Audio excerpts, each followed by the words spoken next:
Seseorang yang berhangat-hangat di dalam keadaan selimut, ini comfort zone. Tapi udah datang tugas kepadamu, tinggalkan comfort zone itu, siap perang. Gitu. Assalamualaikum warahmatullahi wabarakatuh.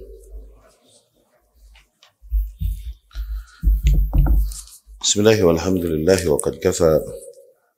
Wassalatu wassalamu ala sayyidil Mustafa wa ala alihi wa ashabihi wa man kanu bi atharihi muqtafa. Amma ba'd.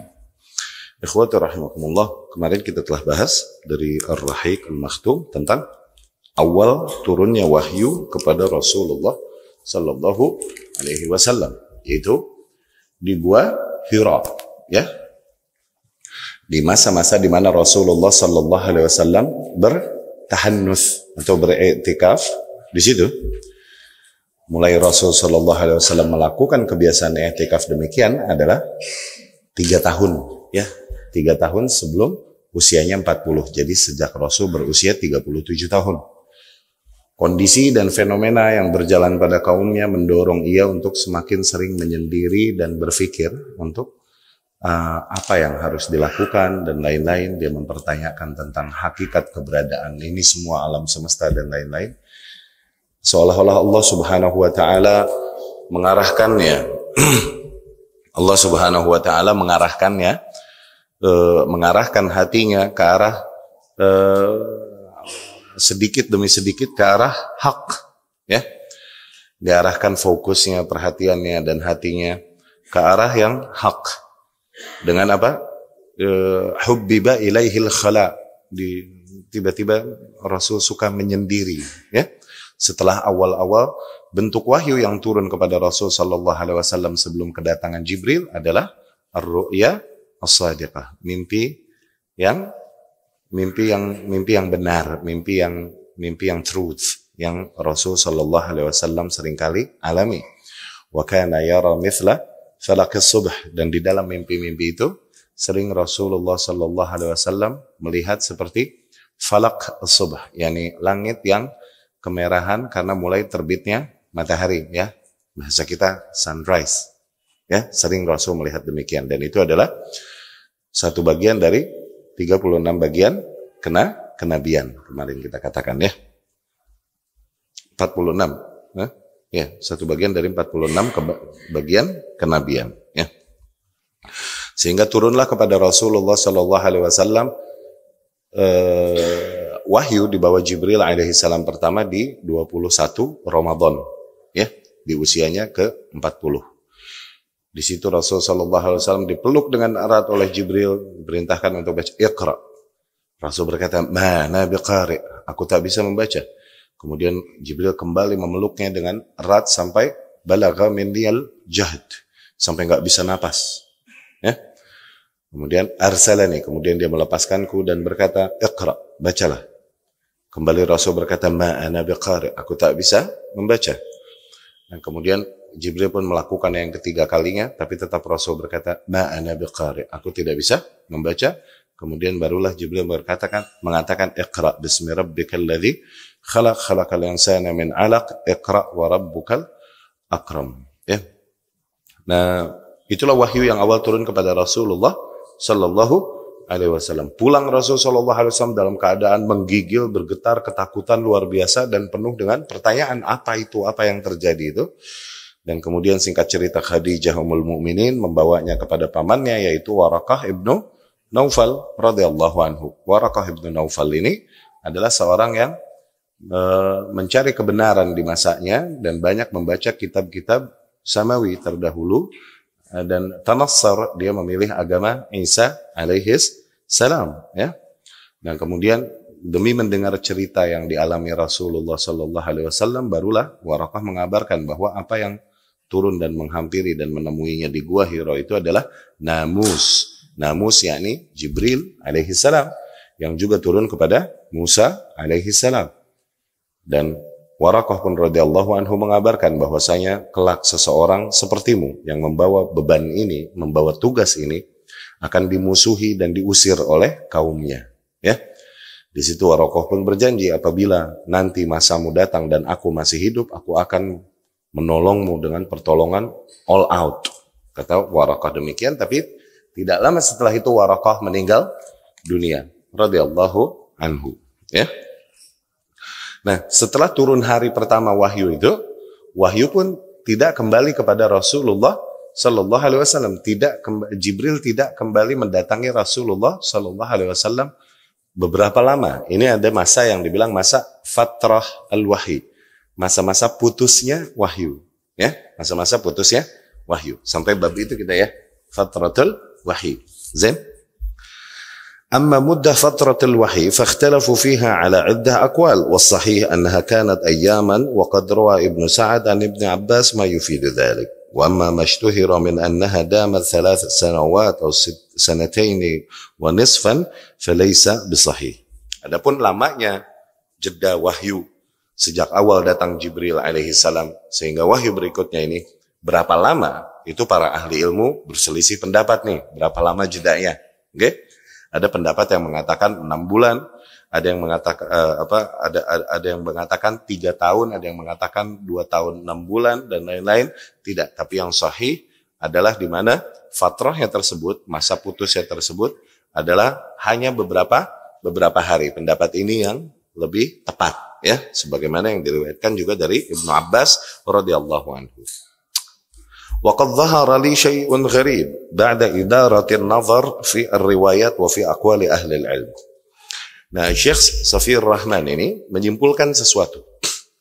Setelah membaca banyak yang riwayat-riwayat yang ada dan kesimpulan-kesimpulan para ahli ilmu tentang masa fatrah al-wahyi ini, Syekh Safiyur Rahman al-Mubarakfuri menyimpulkan sesuatu. ولم أرى من تعرض له منهم وهو أن هذه الأقوال والروايات تفيد أن رسول الله صلى الله عليه وسلم كان يجاور بهراء شهرا واحدا. Aku menyimpulkan sesuatu setelah membaca riwayat-riwayat yang ada dan kemudian kesimpulan para ahli ilmu. Namun sayangnya tidak ada di antara para ahli ilmu yang sampai kepada kesimpulan yang aku sampai ini.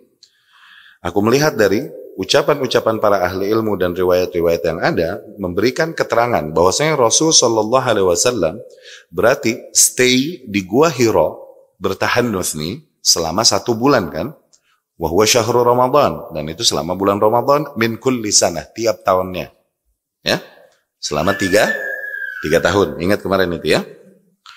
Wa annahu وَذَلِكَ مِنْ 3 سَنَوَاتٍ قَبْلَ النُّبُوَّةِ, dan itu dimulai sejak 3 tahun sebelum usia kenabian, yakni sejak Rasul berusia 37 tahun mulai Rasul punya kebiasaan bertahannuts di Gua Hira 1 bulan selama Ramadan. وَأَنَّ سَنَةَ النُّبُوَّةِ كَانَتْ هِيَ آخِرَ تِلْكَ السَّنَوَاتِ الثَّلَاثِ, dan bahwasanya tahun kenabian ini, yakni di usia 40, adalah akhir tahun yang ketiga dari rutinitas Rasul Shallallahu Alaihi Wasallam bertahannuts atau beriktikaf di Gua Hira selama 1 bulan. Ini terakhir Rasul Shallallahu Alaihi Wasallam bertahannuts di situ. Ya.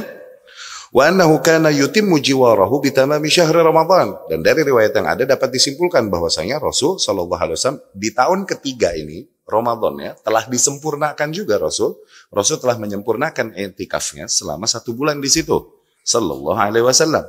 Fakana yanzil ba'dah, berarti udah kelar Ramadan, Rasul turun sallallahu alaihi wasallam, Rasul turun dari Gua Hira sabahan, pagi-pagi. Berarti awal yaum bin syahri Syawal. Berarti turunnya Rasulullah sallallahu alaihi wasallam itu tanggal 1 Syawal sallallahu alaihi wasallam. Ya. Wa ya'udu ila al-bait, pada saat itulah Rasul sallallahu alaihi wasallam kembali ke rumah. وقد ورد التنصيص في رواية الصحيحين على أن الوحي الذي نزل عليه بعد الفترة إنما نزل وهو راجع إلى بيته بعد إتمام جواره بتمام الشهر. Dan banyak nas yang menjelaskan, termasuk di dalam Sahih Bukhari dan Muslim, bahwasanya wahyu kembali datang kepada Rasulullah Sallallahu Alaihi Wasallam setelah jeda itu, setelah masa fatrah, ya, masa jeda dengan wahyu awal kembali datang kepada Rasul nih Sallallahu Alaihi Wasallam itu. Kembali wahyu tersebut datang ketika Rasul sedang on the way pulang menuju rumahnya setelah menyempurnakan 1 bulan beriktikaf di Gua Hira. Wow. Berarti kalau Ramadan kelar, pagi-paginya apa? Lah sholat id kudunya mah gitu, kalau sekarangnya mah. Iya kan? Tanggal berapa tuh? Satu Syawal berarti kan? Aqul, maka aku katakan, fahadha yufid anna al-wahya alladhi nazala alaihi ba'da al-fatrah innama nazala fi awal yawm min syahri Syawal ba'da nihayat syahri Ramadan alladhi tasharrafa fihi bin nubuwwati wal wahyi. Nah, ini semua dapat kita dari sini semua dapat kita simpulkan bahwasanya wahyu kembali datang kepada Rasul sallallahu alaihi wasallam setelah masa jeda tersebut, kembali datang kepada Rasul sallallahu alaihi wasallam adalah di 1 Syawal. Di satu Syawal, ya. Di 1 Syawal setelah selesai bulan Ramadan, yang dimana di bulan Ramadan itulah Rasul sallallahu alaihi wasallam mendapatkan risalah pertama kali, Iqra. Ya. Li'annahu kana akhir mujawarah lahu bi Hira. Karena itu akhir stay-nya Rasulullah sallallahu alaihi wasallam di Gua Hira. Wa idza thabat anna awal nuzulil wahyi kana fi lailatil itsnatain al-hadiyata asyarah min syahri Ramadan. Nah, apabila kita telah tetapkan kemarin, ya, di pembahasan sebelumnya, bahwasanya awal kali turun wahyu kepada Rasul sallallahu alaihi wasallam yang Iqra tadi adalah pada malam Lailah al-Itsnain al-Hadiyah Asyar, ya, malam Senin tanggal Hadiyah Asyarah min syahri Ramadan, 11 Ramadan. Okay? Fa inna hadha yani anna fatratal wahyi kanat lahu asyarah ayyam faqat. Tuh, berarti masa jeda wahyu masa jeda wahyu pada saat itu cuman 10 hari aja. Wa annal wahya nazala ba'daha sabihah yaumil khamis. Berarti turun kepada kepada Rasul sallallahu alaihi wasallam wahyu berikutnya hari Kamis pagi, awal syahri Syawal, awal bulan Syawal, sanah al-ula minan nubuwah, tahun pertama kenabian. Wala'alla hadha huwa sir. Nah, bisa jadi fenomena ini juga adalah rahasia fi takhsis al-ashr al-awakhir min Ramadan. Di mana dikhususkannya 10 hari terakhir bulan Ramadan bil mujawarah wal i'tikaf. Dikhususkannya 10 hari terakhir bulan Ramadan untuk mujawarah, untuk untuk stay di masjid dan beriktikaf. Wa fi takhsis awal syahri Syawal, dan dikhususkannya awal hari Syawal, yakni 1 Syawal bil Eid as-Sa'id, dengan hari perayaan yang di situ kita berbahagia, ya. Wallahu a'lam. Jadi gitu. Simpulannya adalah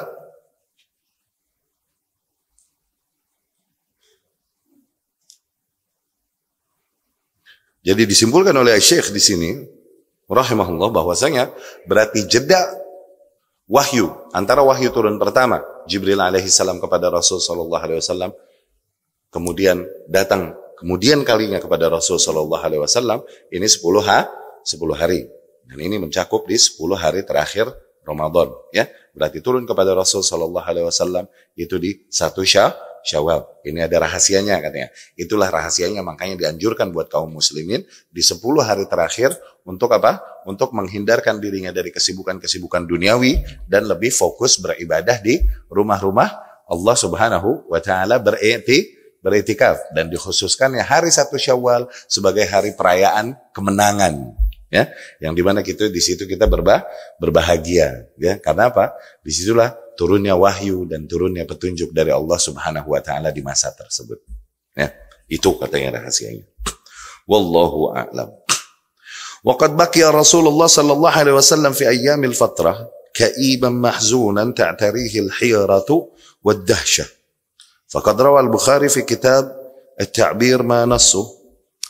Nah, tapi ini kemudian diceritakan, di masa jeda 10 hari ini Rasulullah sallallahu alaihi wasallam mengalami masa-masa yang sedih, takut, bingung, luar biasa. Rasulullah sallallahu alaihi wasallam menunggu kembali apa yang dulu menghampirinya di Gua Hira, kok nggak datang-datang lagi, mana? Begitu. Rasul terus sallallahu alaihi wasallam menunggu kembali kedatangan Jibril alaihi salam, tapi nggak datang-datang kembali, ya. Nah, di masa-masa itu Rasul sallallahu alaihi wasallam mengalami masa-masa sedih, down, kemudian ada takutnya juga, tapi ada masa ragunya juga. Apa ini sebenarnya yang semua ini yang terjadi padaku dan lain-lain? Bahkan Al-Imam Al-Bukhari rahimahullah menggambarkan kesedihan Rasul pada masa itu sallallahu alaihi wasallam, okay? Ma nassuh, yang di mana nasnya, wa fatara al-wahyu fatratan hazinan nabiyyu sallallahu alaihi wasallam fima balaghana huznan ada minhu miraran kay yataradda min ru'us syawahikil jibal. Imam Bukhari ini rahimahullah berkata, dan kemudian berhentilah wahyu beberapa lama, yang di situ Nabi sallallahu alaihi wasallam bersedih luar biasa, sebagaimana kabar yang kami dapatkan.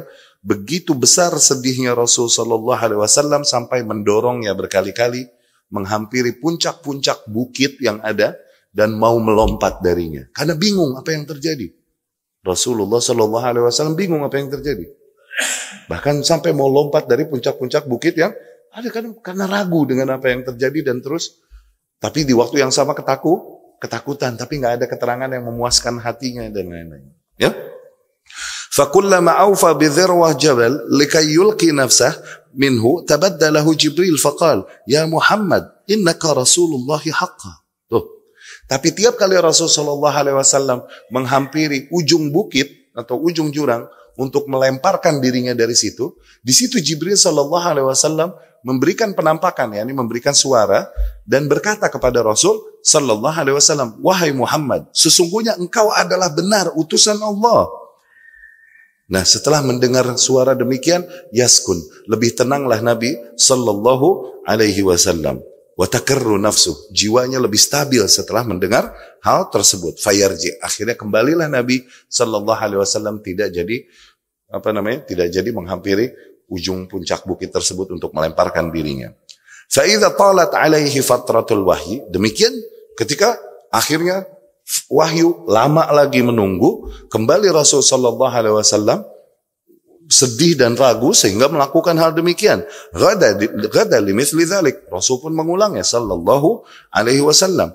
Dan namun ketika ia sampai di puncak-puncak bukit yang ada, tabaddalahu Jibril. Jibril pun menampakkan dirinya dan berkata, faqala lahu mithlu dzalik. Dia mengatakan yang sama, ya Muhammad innaka rasulullahi haqqan. Wahai Muhammad, sungguh engkau adalah utusan Allah. Ya.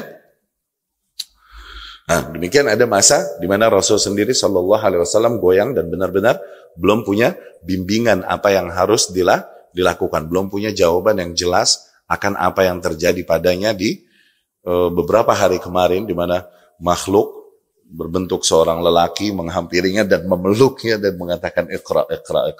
Dia belum faham, bahkan iqra itu apa juga dia belum faham. Dia belum faham bahwa ini adalah ucapan dari Allah Subhanahu wa taala, masih ngeblank, enggak ada guidance yang bisa dia dapatkan kecuali sedikit kabar yang didapatkan dari Waraqah bin Naufal yang masih belum memenuhi rasa penasarannya dan menjawab pertanyaannya, sehingga sampai sempat goyang, ragu dan gak stabil sampai Rasul sallallahu alaihi wasallam sempat berpikir untuk melemparkan dirinya dari atas bukit karena ragu dengan apa yang terjadi pada dirinya. Namun Jibril alaihissalam pada masa-masa demikian barulah menampakkan dirinya dan berkata bahwasanya, ya Muhammad, wahai Muhammad, engkau adalah Rasulullah.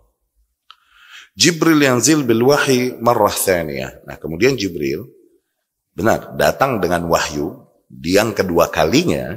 Ini baru kasusnya ini. Qala Ibnu Hajar, Al-Imam Ibnu Hajar rahimahullah berkata, Ibnu Hajar Al-Asqalani, Ahmad bin Ali,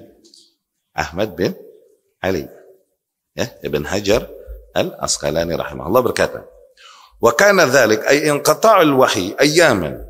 Ya. Dan pada saat itu, yakni terputusnya wahyu itu beberapa hari. Hikmahnya adalah liyadhhab ma kana sallallahu alaihi wasallam wajadahu minar raw. Fungsinya sengaja Allah jeda antara wahyu pertama dengan wahyu berikutnya agar Rasulullah hilang dari hati Rasulullah sallallahu alaihi wasallam rasa ketakutan yang dia dapati sebelumnya itu ketika datang pertama kali Jibril alaihi salam kepadanya. Waliyahsul lahu at-tashawwuf ilal aud. Dan supaya justru terjadi pada jiwa Rasul rasa nagih, pengen lagi, tuh, nagih. Rindu untuk didatangi atau terjadi lagi padanya sesuatu yang ketika awal terjadi padanya dia ketakutan, gitu. Ya. Falamma hasal lahu dzalik, tapi ketika terjadi pada Rasul sallallahu alaihi wasallam hal tersebut beneran, wa akhadha yartakib maji'al wahyi, dan ketika Rasul sallallahu alaihi wasallam terus memantau dan menunggu turunnya wahyu, akramahullahu bil wahyi marrah tsaniyah. Disitulah Allah Subhanahu wa taala memuliakannya dengan wahyu di kali keduanya. Qala sallallahu alaihi wasallam. Rasul sallallahu alaihi wasallam bercerita, "Jawartu bi Hira syahran." Aku nginep di Gua Hira sebulan. Falamma qadaitu jiwari habattu. Dan ketika aku menyelesaikan sebulan di Gua Hira di Ramadan, aku turun, yakni mau pulang ke rumah. Falamma stabtantul wadi, dan ketika aku melewati lembah, mulai aku menuruni lembah, nudit, fanudit, aku pun diseru, yakni ada seseorang suara yang menyeruku, memanggilku. Ya Muhammad, begitu, ada yang manggil, begitu. Nudit, aku dipanggil. Fanadhartu an yamini falam ara syai'an. Kemudian aku lihat ke kanan, teu aya nanaon. Katanya, enggak ada apa-apa nih. Gitu. Wa nadhartu an shimali falam ara syai'an. Aku lihat ke kiri, enggak ada apapun. Nggih? Kemudian wa nadhartu amami, aku melihat ke depan, falam ara syai'an, tiada apapun yang aku lihat. Wa nadhartu khalfi, aku pun melihat ke belakang, falam ara syai'an. Aku tidak melihat apapun, tapi jelas ada yang memanggilku, ya Muhammad. Begitu, jelas. Ya. Farafa'tu ra'si. Nah, di sana lain Rasul sallallahu alaihi wasallam enggak ada apa-apa, dia turun lagi. Terus ada yang manggil lagi, ya Muhammad. Gitu, terus dia lihat kanan kiri depan belakang, enggak ada siapa-siapa. Begitu, sampai berkali-kali. Yang terakhir akhirnya farafa'tu ra'si, aku pun menengadahkan kepalaku ke atas. Ketika aku lihat ke atas, fara'aitu syai'an, baru aku melihat sesuatu. Fa idzal malak alladhi ja'ani bi Hira jalis ala kursiyyin baina as-sama' wal ard. Tuh. Ternyata malaikat tersebut yang mendatangi aku di Gua Hira, dia ada di langit, dia duduk di kursinya yang ada antara langit dan bumi. Tuh. Baru terlihat oleh Rasulullah sallallahu alaihi wasallam. Faju'istu minhu ra'ba hatta hawaitu ilal ard. Akhirnya aku pun ju'istu minhu ra'ba. Ju'istu minhu yakni aku ngejengkang. Apa? Aku terbalik karena kaget dan takut, aku pun pingsan, terbalik. Ya? Hawaitu ilal ard.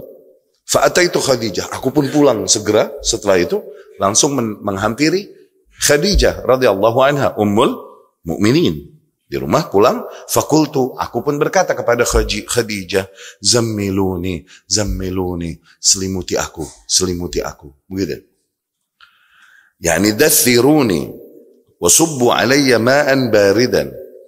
Maknanya selimuti aku, dan siramkan ke atasku air yang sejuk. Siramkan ke atasku air yang sejuk. Karena Rasulullah SAW menggigil ketakutan luar biasa. Nah, di sini ada sedikit rahasia, wallahu alam, mau dikatakan medis lah ya, atau mungkin skema bagaimana bekerjanya anatomi tubuh manusia, entahlah apa mau dibicarakan. Oke? Seringkali Rasul sallallahu alaihi wasallam ketika demamnya tinggi luar biasa, seringkali minta diguyur air dingin. Begitu sallallahu alaihi wasallam. Oke? Nah, ambillah kesimpulan dari situ. Jadi keliru gitu, sebuah pendapat yang mengatakan kalau aduh lagi demam panas, udah jangan mandi deh, pakai jaket, borehin bawang. Ini mindset yang keliru justru. Udah minumnya yang anget-anget deh, jahe. Itu keliru. Kalau mau bicara guidance yang datang dari Rasulullah Sallallahu Alaihi Wasallam menyikapi fever, menyikapi demam, nggak begitu. Justru Rasul gimana? Guyur badannya, panas ya lawan dingin. Nggak? Dulu kan begitu. Tapi sekarang juga mungkin rumah sakit juga beberapa kalau kita bawa anak kita demam terus pakai jaket gitu ini itu diomelin, buka biar keluar panas tubuhnya. Sekarang begitu. Ya, ini ilmu yang bermanfaat buat manusia, cuman kita kadang lupa bahwa ilmu ini adalah ilmu yang datang dari manusia, bisa aja berubah, dan kalau berubah 180 derajat, gitu loh. Jadi jangan kau sandarkan akidah atau hukum syariat pada ilmu yang kalau udah berubah 180 derajat. Atau kita menghinakan agama kita dengan itu, kalau begitu. Paham gak? Ya, jangan kita menyandarkan akidah kita. Atau halal haram, atau agama, nilai-nilai agama kita kepada sains yang datangnya dari manusia, yang masih menerima perubahan, yang kalau berubah tuh sampai 180 derajat gitu loh. Paham gak? Tempatkan dia pada tempatnya aja. Bermanfaat gak buat manusia? Bermanfaat, cuman jangan lupa ini datangnya dari manusia. Paham ya? Tetap kita tempatkan wahyu lebih utama daripada sains. Semua sains bilang ada makhluk ini, buktinya apa ini itu, Meganthropus, Pithecanthropus erectus, apa ini itu. Mau sains kasih buktinya lagi, tuh ada tulangnya ini itu. Tapi syariat bilang awal manusia adalah Adam alaihissalam, maka kita katakan siapa? Apa? Maka kita katakan apa? Sains apa Allah dan Rasulnya yang benar? Mau dia datengin 1000 bukti lagi, bodoh amatan. Begitu, kenapa? Akidah lebih kita utamakan daripada bukti. Ngerti gak? Kita kaum yang bukan beriman dengan bukti, kita beriman dengan dalil. Kita kaum yang beriman mematokkan kebenaran pada dalil, bukan pada bukti. Paham? Ya? Kita kaum yang beriman pada dalil yang datang dari Allah, dari Rasul sallallahu alaihi wasallam. Bukan pada bukti. Bukti ini buat melengkapi dalil aja. Tapi suatu saat bukti bertentangan dengan dalil, kita bilang nih bukti salah. Mau apa lo? Karena dalil sifatnya dogmatif. Di situ diuji kita. Mana yang kau imani? Apa yang dikatakan bukti-bukti alam semesta ini dan yang didatangkan oleh para kafir ini seringkali, atau kabar yang datang dari Allah dan Rasulnya sallallahu alaihi wasallam. Tuh di situ kita diuji, suruh milih. Seorang mukmin nggak mungkin milih ini, nggak mungkin. Kalau dia mukmin ya, mustahil. Mau dia ahli maksiat lagi, nggak mungkin dia pilih ini. Kalau emang mukmin, ya. Demikian. Rasul sallallahu alaihi wasallam berkata, zammiluni, ay dathiruni wa subbu alayya ma'an baridan. Yani selimuti aku dan siramkan ke atasku air yang dingin, air yang adem, ya.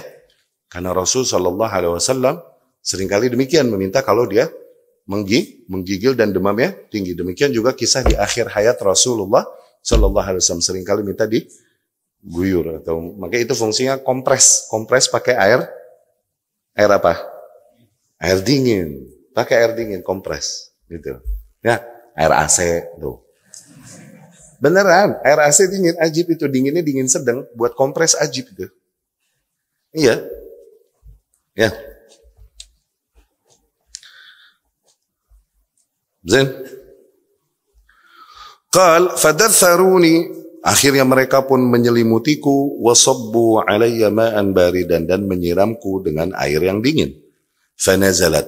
Ketika itu turunlah ayat, ya ayyuhal muddathir, ya duhai ia yang berselimut, yakni wahai seseorang yang sedang berselimut, yakni ya Muhammad, maksudnya begitu. Syuf, Allah subhanahu wa ta'ala manggil para nabi-nabi di dalam Al-Quran dengan namanya. Ya Nuh, ihbit bisalamin minna. Ya Musa, khudhil kitaba biqawwah. Ya Isa, inni mutawaffika wa rafi'uka ilayya wa mutahhiruka min alladhina kafaru wa ja'ilu alladhina tabawuka faqal alladhina kafaru ila yaumil qiyamah. Nabi-nabi semua disebut namanya sama Allah, dipanggil namanya. Tayyib. Tapi cari di dalam Al-Quran, ada enggak ya Muhammad? Ada enggak? Enggak ada. Ini penghormatan Allah untuk Rasul. Enggak pernah Allah manggil pakai namanya. Ya ayyuhal muddathir. Ya ayyuhal muzammil. Ya ayyatuhar rusul. Ini penghormatan Allah untuk Rasulullah sallallahu alaihi wasallam. Enggak pernah manggil namanya. Karena kalau di kita manggil orang, ya Khalid. Di kita nih, kita manggil lid. Begitu artinya. Ya Umar. Di kita artinya mar. Begitu. Nggih? Panggilan yang tidak, maksudnya nggak ada di situ penghormatan. Penghormatan, ya Aba Fulan, ya Bena Fulan, itu penghormatan. Ada. Nggih? Nah demikian Rasulullah Sallallahu Alaihi Wasallam tidaklah pernah dipanggil oleh Allah, ya Muhammad, nggak pernah. Ya, demikian Allah Subhanahu Wa Taala menurunkan ayat berikutnya, ya ayyuhal muddathir, wahai ia yang sedang berselimut, kum fa'anzir, bangkitlah kau, sampaikanlah peringatan, wa rabbak fakabbir, dan Rabbmu maka agungkanlah, wa thiyabak fatahhir, dan pakaianmu maka sucikanlah, warrujza fahjur, dan tindakan-tindakan najis tersebut jauhilah. Ya, yakni tindakan-tindakan ma'asi yang mendatangkan kemurkaan Allah Subhanahu wa Ta'ala, atau kesyirikan yang mendatangkan kemurkaan Allah Subhanahu wa Ta'ala. Itulah surat Al-Mudaththir. Dzalika qabla an tufradhas shalah. Turun ayat itu sebelum diwajibkan salat. Tsumma hamiyal wahyu ba'du wa tataba. Setelah itu terjeda lagi sebentar wahyu, habis itu wahyu terus turun rutin kepada Rasulullah sallallahu alaihi wasallam. Itu di Sahih Bukhari di tafsir surah Al-Mudaththir. Wa hadhihi al-ayat hiya mabda' risalatihi sallallahu alaihi wasallam. Hakikatnya ayat-ayat inilah surat Al-Mudaththir adalah awal jabdesnya Rasulullah sallallahu alaihi wasallam. Awal risalah. Oh, berarti aku diperintahkan untuk menyampaikan kepada manusia kebenaran yang aku dapatkan ini. Ya, berarti ini risalah Rasul sallallahu alaihi wasallam. Ya. Wa hadhihi al-ayat hiya mabda' risalati sallallahu alaihi wasallam wa hiya mutaakhiratun 'an an-nubuwwah bimiqdar fatratil wahyi. Nah, ayat ini terjeda dari awal turun kenabian kepada Rasul sallallahu alaihi wasallam selama terjedanya dua wahyu tersebut, yaitu 10 harian itu tadi, ya.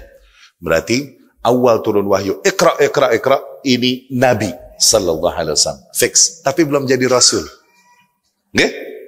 Turun ya ayyuhal muddathir, nah ini baru jadi rasul sallallahu alaihi wasallam. Beda Nabi dan Rasul enggak usah jelasin lagi lah ya. Nggih. Ya.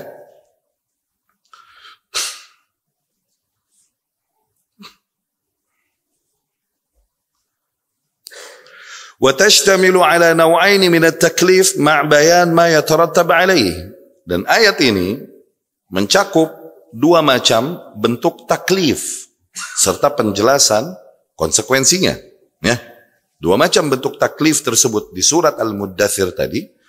Yang pertama, taklifuhu sallallahu alaihi wasallam bil balagh wat tahdzir, di mana Rasul sallallahu alaihi wasallam ditugaskan untuk menyampaikan kebenaran dan membawakan peringatan.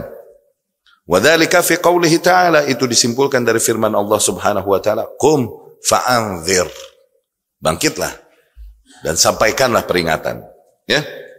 Fa inna ma'na, kan sesungguhnya makna dari ayat tersebut adalah hadzirin nasa min azabillah, yakni peringatkan para manusia dari azab Allah, in lam yarji'u amma hum fih, apabila mereka tidak berhenti dari kebiasaan yang mereka lakukan, minal ghayyi wad dhalal, dari kesesatan, penyimpangan, wa ibadah ghairillahil muta'al, dan penyembahan hal-hal lain selain Allah Subhanahu wa taala yang maha tinggi, wal isyraki bihi fi dzat was sifat wal huquq wal af'al, dan persekutuan Allah Subhanahu wa taala baik pada zat dan sifat, pada hak-haknya dan pada amalan-amalannya, ya. Itu tugas pertama yang disimpulkan untuk Nabi sallallahu alaihi wasallam dari surat Al-Mudaththir. Yaitu apa? Nabi ditugaskan untuk menyampaikan kebenaran dan memperingatkan, membawakan peringatan kepada manusia. Itu yang pertama. Okay? An-naw' ats-tsani, adapun macam tugas kedua yang diturunkan kepada Rasul sallallahu alaihi wasallam, taklifuhu sallallahu alaihi wasallam bitatbiq awamirillah subhanahu wa ta'ala ala dzatih, di mana Rasul sendiri sallallahu alaihi wasallam diperintahkan untuk menerapkan pada dirinya perintah-perintah Allah Subhanahu wa taala, waliltizam biha fi nafsi, dan agar ia berdisiplin dengan aturan tersebut pada dirinya. Liyuharriz bidzalika mardatallah, agar dengan itu ia dapat meraih ridha Allah, wa yasir uswatan hasanatan, dan dengan itu ia menjadi contoh yang baik liman amana billah, bagi mereka yang beriman kepada Allah. Wa dzalika fi baqiyatil ayat, itu semua terdapat di seluruh ayat sisanya dari surat Al-Muddathir. Faqawluh, firman Allah Subhanahu wa taala, wa rabbak fakabbir, dan Tuhanmu maka agungkanlah. Maknanya khassahu bitta'zim, yakni spesialkanlah Allah Subhanahu wa taala dengan pengagungannya. Wala tusyrik bihi fi dzalika ahadan, dan janganlah kau persekutukan Allah dengan pengagungan itu dengan satu hal pun. Wa qawluh, dan firman-Nya, wa thiyabak fatahhir, dan bajumu maka sucikanlah. Al-maqsud al-zahir minhu, nah, maksud yang zahir darinya adalah tathhir as-thiyab wal jasad. Maksudnya membersihkan baju dan membersihkan fisik. Idz laisa liman yukabbirullah wa yaqif baina yadayhi ay yakuna najisan mustaqdhiran. Dikarenakan tidak layak bagi mereka yang mengagungkan nama Allah dan menghadap Allah Subhanahu wa taala dalam keadaan najong, tuh najis, mustaqdhiran, menjijikan. Wa idza kana hadha at-tatahhur matluban fa inna tatahhur min adrani syirk wa arjasil a'mali wal akhlaqi aula bit talab.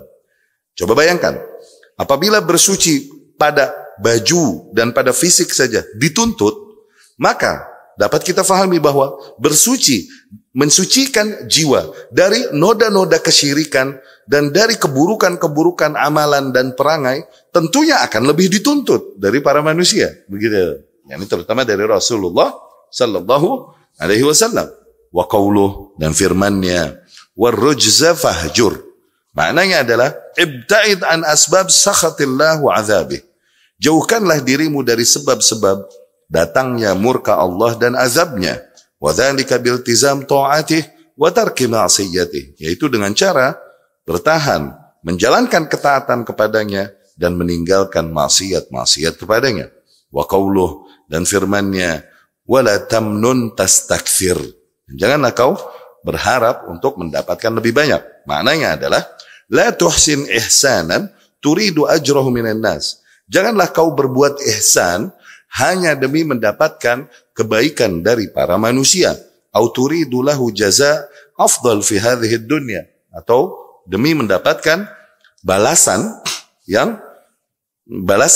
duniawi yang kau harapkan. Ammal ayah al-akhirah, adapun ayat yang terakhir tersebut, fa fiha tanbihun ala ma yalhaquhu min adza qaumihi hin yufariquhum fid din. Nah, adapun ayat yang terakhir nantinya dari surat Al-Muddathir, okay? Di dalam ayat tersebut terdapat peringatan dari Allah Subhanahu wa taala akan apa yang kelak dihadapinya dari serangan kaumnya ketika Muhammad sallallahu alaihi wasallam mulai membedakan dirinya dengan kaumnya pada perkara agama. Wa yaqum bi da'watihim ila Allah wahdah, dan ketika ia mulai menyeru kaumnya kepada Allah Subhanahu wa taala, wa bi tahdhirihim min adzabihi wa syakhat min adzabihi wa batshih. Dan ketika Muhammad sallallahu alaihi wasallam menyampaikan peringatan kepada mereka dari azabnya Allah Subhanahu wa taala, faqal, Allah berfirman, wali rabbika fasbir, dan bagi Tuhanmu bersabarlah. Yani apa? Bersabarlah di jalan dakwah menyeru manusia kepada Tuhanmu. Ini udah kabar dari Allah, kau akan menemui rintangan-rintangan di dalam jalan dakwah. Itu artinya begitu. Thumma inna matla' al-ayat تضمنت النداء العلوي في صوت الكبير المتعال بانتداب النبي صلى الله عليه وسلم لهذا الأمر الجلل وانتزاعه من النوم وتدثر والدفء إلى الجهاد والكفاح والمشقة. Dan kemudian permulaan ayat surat Al-Muddathir ini memberikan gambaran, seruan, dan kemudian motivasi yang datang dari Allah Subhanahu wa taala kepada Rasulullah sallallahu alaihi wasallam agar mulai meninggalkan comfort zone. Kenapa? Seseorang yang berhangat-hangat di dalam keadaan selimut, ini comfort zone.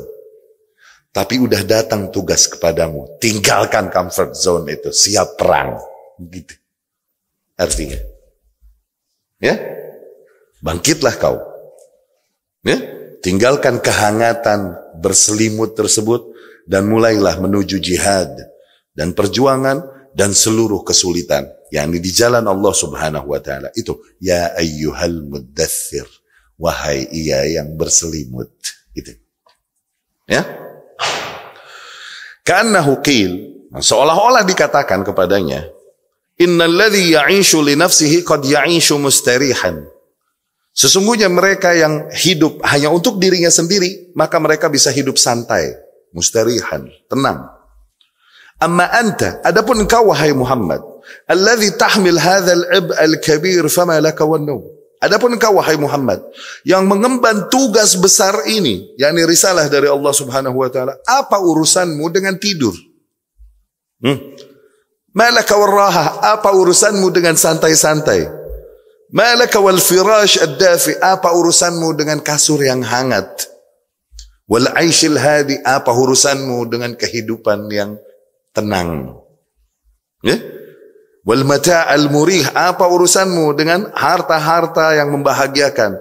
Qum, bangkitlah engkau lil amril azim alladhi yantaziru, untuk melaksanakan perintah yang besar yang telah menunggumu. Wal ib'ats tsaqil al mahayya lak, bangkitlah kau untuk mulai menanggung beban yang berat yang telah dipersiapkan untukmu.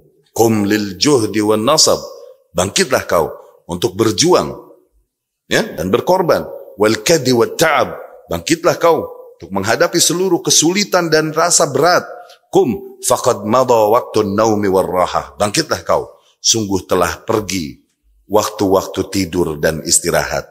Wa ma'ada mundzul yaum illa as-sahar al-mutawasil, dan sungguh tidak ada sejak hari itu kecuali apa? Kecuali begadang demi begadang yang berkelanjutan.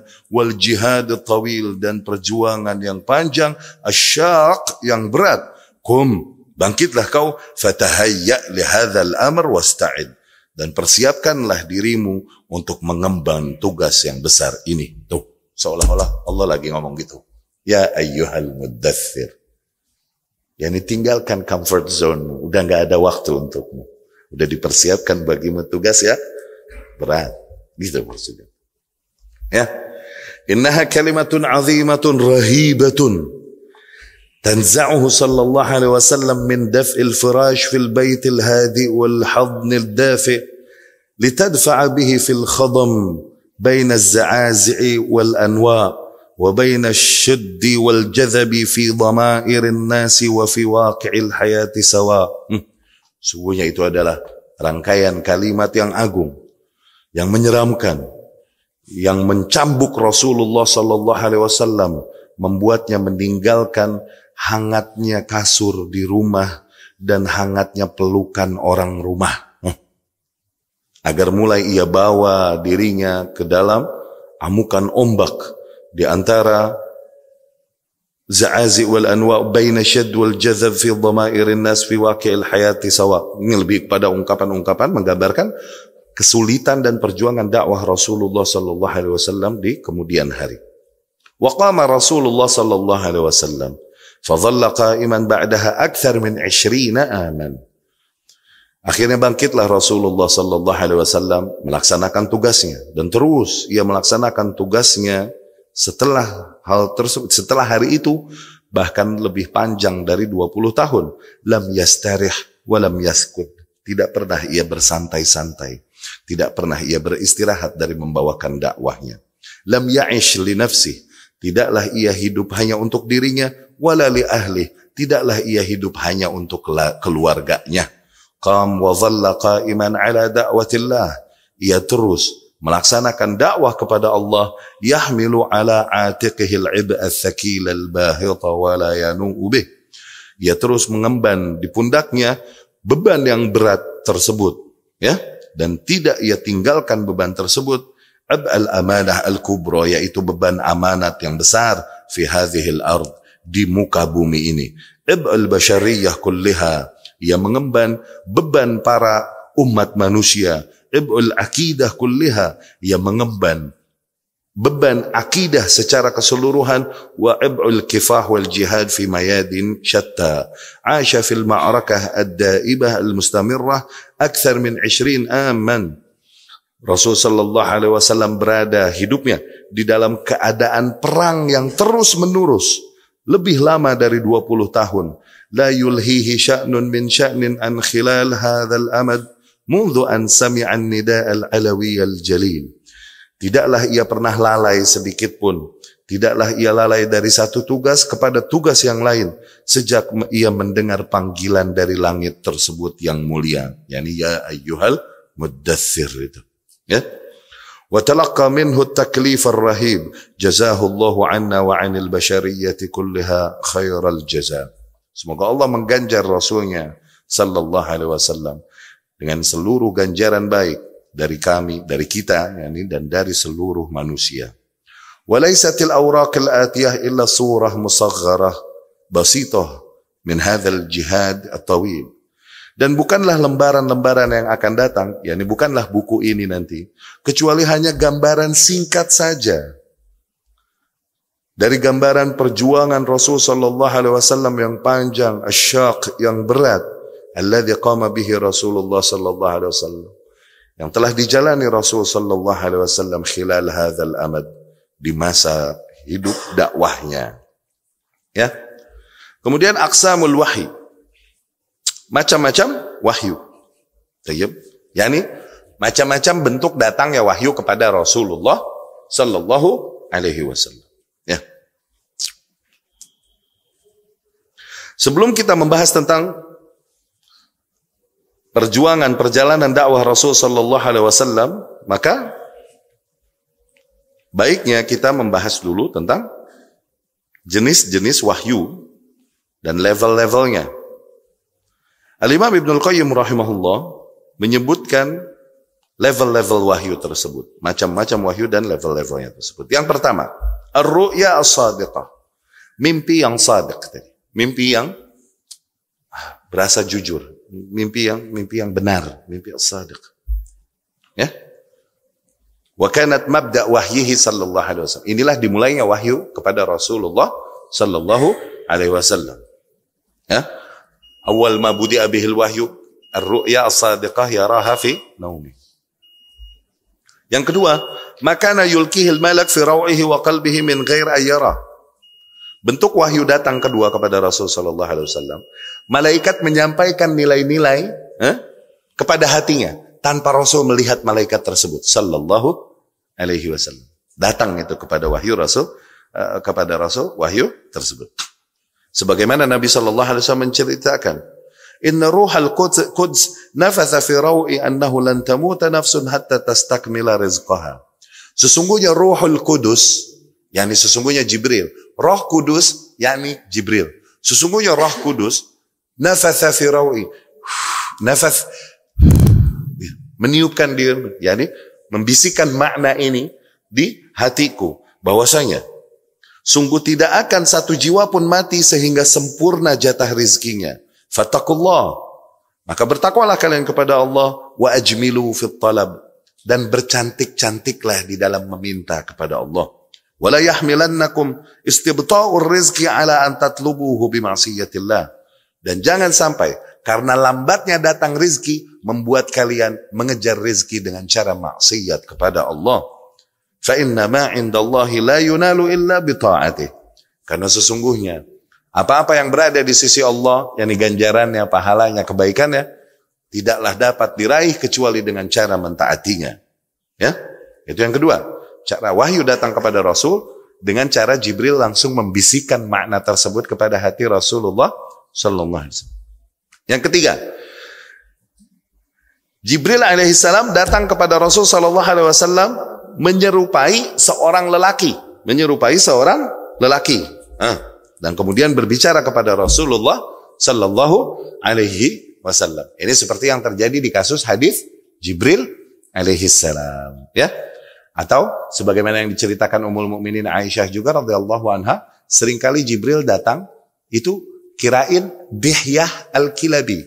Dihyah al-Kilabi adalah seorang sahabat Rasulullah Sallallahu Alaihi Wasallam yang terkenal dengan ketampanan yang luar biasa. Dihyah Al-Kilabi. Dia yang membawa surat Rasul Sallallahu Alaihi Wasallam ke Romawi. Dihyah Al-Kilabi. Seringkali Jibril datang menyerupai rupanya Dihyah Al-Kilabi radhiyallahu anhu. Ya, kadang begitu datang wahyu kepada Rasulullah Sallallahu Alaihi Wasallam. Ar-Rabi'ah yang keempat, annahu kana yatihi fi mithli salatil jaras. Kadang wahyu mendatangi Rasul sallallahu alaihi wasallam datang seperti apa? Suara jaras, suara lonceng berdentum. Apa? Runtutan suara lonceng. Wa kana ashadduhu alaih. Nah, ini yang paling berat terasa kepada Rasulullah sallallahu alaihi wasallam. Fayaltabisu bihil malak hatta inna jabinahu la yatafassadu 'arakan fil yaumi syadidil barad. Kalau udah datang wahyu dalam bentuk begitu, di hari yang sangat dingin luar biasa, Rasul sallallahu alaihi wasallam keringetan gede-gede di keningnya, di jidatnya. Ya? Wa hatta inna rahilatahu litabruka bihi ilal ard. Bisa jadi wahyu dalam bentuk ini datang kepada Rasul dan Rasul lagi naik kendaraan. Ini kendaraannya, ontanya langsung jatuh duduk, langsung jatuh terduduk. Karena beratnya hal tersebut menimpa terasa pada Rasulullah sallallahu alaihi wasallam. Suatu hari datang wahyu kepada Rasul sallallahu alaihi wasallam dengan cara tersebut, dan pada saat itu Rasul sedang duduk, pahanya di atas pahanya Zaid bin Thabit, karena duduk rapat, paha Rasul di atas pahanya Zaid bin Thabit. Terus datanglah wahyu dalam bentuk seperti rentetan suara lonceng tersebut. Itu kata Zaid bin Thabit, paha gue mau hancur. Terasa berat luar biasa sampai kepada orang yang berada di bawah Rasulullah. Paha gue remuk, kata Zaid. Kata Zaid bin Thabit radhiyallahu. Sakilat alaihi hatta kadat tarudduha. Tuh. Begitu berat terasa oleh Zaid bin Thabit sampai berasa mau remuk pahanya Zaid bin Thabit. Karena datangnya wahyu dalam bentuk suara salsalah al-jaras. Jaras yang suara lonceng. Deng, deng, deng. Begitu. Itu terasa berat buat Rasul sallallahu alaihi wasallam. Yang kelima, bisa jadi datang kepadanya wahyu. Nah, Jibril datang kepada Rasul dalam bentuk asli fisik sebagaimana Allah ciptakan dia. Seperti yang terjadi di itu tadi. Kali kedua kedatangan Jibril alaihissalam kepada Rasulullah sallallahu alaihi wasallam. Itu Jibril menampakkan bentuk aslinya, dan dia punya sayap yang sayapnya menutupi ufuk timur dan ufuk barat. Tuh. Jibril alaihissalam. Ya?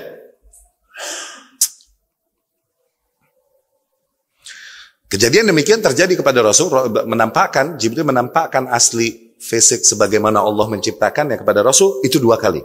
Dua kali. Ya? Itu disebutkan di surat An-Najm. Nanti baca An-Najm. Ya. Yang keenam adalah apa yang Allah wahyukan langsung kepadanya. Padahal Allah berada di balik langit ketujuh. Ketika Lailatul Mi'raj. Ketika hari Mi'raj. Ketika Rasul naik ke Mi'raj. Yani. Min fardis salah wa ghairiha. Dari hukum wajibnya salat dan lain-lain. Itu Allah langsung bicara kepada Rasulullah sallallahu alaihi wasallam, menyampaikan makna-makna yang dikehendakinya tanpa lagi perantara Jibril alaihis salam. Ya, karena Jibril udah berhenti, enggak lagi nemenin Rasulullah sallallahu alaihi wasallam setelah langit ketujuh. Di sini aku berpisah denganmu, katanya. Apakah kau meninggalkanku sendiri? Enggak boleh, aneh enggak boleh naik lagi. Rasul sendiri maju, bertemu menghadap Allah Subhanahu wa taala sallallahu alaihi wasallam. Ya. As-sabi'ah, yang ketujuh bentuk wahyu datang kepada Rasul sallallahu alaihi wasallam di mana Allah langsung berbicara kepada Rasulullah sallallahu alaihi wasallam tanpa perantara malaikat sama sekali sebagaimana Allah berbicara kepada Musa alaihi salam ibnu Imran. Nah, ini pun terjadi pada Rasulullah sallallahu alaihi wasallam. Ya. Ini diterangkan di dalam hadis yang mengkisahkan tentang kisah Isra Mi'raj, di mana Rasul sallallahu alaihi wasallam langsung menghadap Allah. Ya, Allah ada di balik hijab. Hijabnya nur, cahaya, hijau. Ya Rasulullah, ara'aita rabbak? Ya Rasulullah, apakah kau pernah melihat Rabbmu langsung? Rasul berkata, nur, anna arah, cahaya menyilaukan. Bagaimana aku dapat melihatnya? Tapi Allah langsung berbicara kepada Rasul di balik hijab. hijabuhun nur. Hijabnya Allah ini cahaya. Lau kushifat, yang andai saja disingkap, la ahraqat subuhatu wajhihi man taha ilaihi basaruhu min khalqih. Niscaya kesucian, keagungan wajahnya Allah akan membuat seluruh makhluk yang lihat terbakar. Hijabnya Allah cahaya. Apabila disingkap, niscaya wajahnya Allah, akan membuat seluruh makhluk yang pandangannya melihat kepadanya terbakar. Saking agung dan mulianya Allah subhanahu wa ta'ala. Nah, Rasul berbicara kepada Allah min wara' hijab. Tapi langsung, tanpa perantara. Sallallahu alaihi wasallam. Ya, itu diantara macam-macam bentuk datangnya wahyu kepada Rasulullah sallallahu alaihi wasallam. Tapi alhamdulillah, kita dengarkan azan, kemudian kita dirikan salat isya. Aqulu qawli hadza, astaghfirullah li wa lakum.